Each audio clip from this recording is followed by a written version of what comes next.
Alors qu'ici, les éclairages de la patinoire de Courchevel saluent l'arrivée en lice de Pernelle Caron et de Mathieu Jost pour la France dans la catégorie danse sur glace. Alors là, c'est un thème à l'évidence inspiré des Blues Brothers. Vous avez, Annick, assisté à leurs entraînements. C'est un thème plein de facéties qu'ils nous proposent. Oui, effectivement, au niveau artistique, c'est exceptionnel. Mais ce qui est tout de même exceptionnel, il faut le rappeler, c'est qu'ils ont été 3e à la compétition du Canada. Ils ont gagné Vienne, ils sont vice-champions de France, ils sont 9e au championnat d'Europe. Et on a de la chance en France dans cette catégorie, menée bien sûr par Isabelle Delobel et Olivier Schoenfelder. On a pratiquement, à chaque compétition de championnat du monde, 3 couples finalistes dans les 10 meilleurs mondiaux. Et on peut les applaudir parce qu'ils ont fait beaucoup de progrès, Pernelle et Mathieu.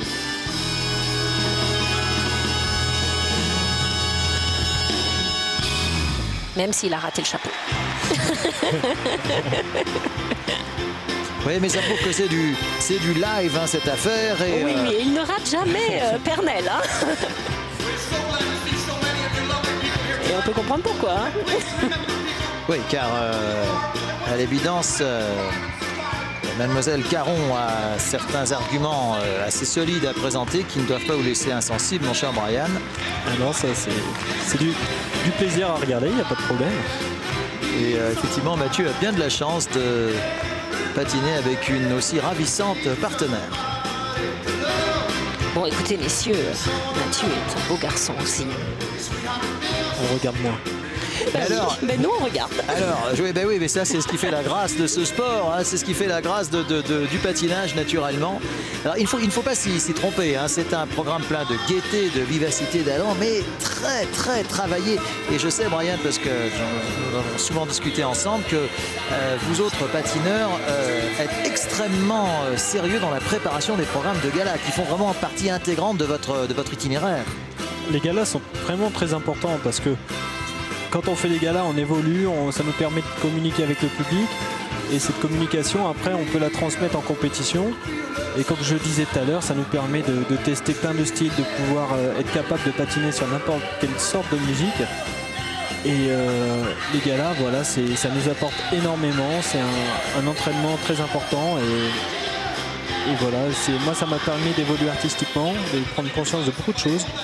Et c'est pareil pour tout le monde. Il était bon que cela fût dit. D'ailleurs, je sais qu'on vous retrouve souvent ici l'un et l'autre en été à Courchevel en compagnie d'Annick. Et là, vous préparez aussi beaucoup, non seulement les programmes de l'année à venir, mais également les programmes de gala. On change tous les ans, on essaie de faire le plus de programmes d'exhibition le plus différentes possible pour essayer de présenter au public quelque chose de vraiment correct et que ce soit romantique, comique, dynamique, enfin pour essayer de faire le maximum de choses et pour pouvoir prendre le plus de plaisir avec le public français. Pernelle Caron, Mathieu Jost pour la France au sommet de leur art en cette fin de journée ici à Courchevel.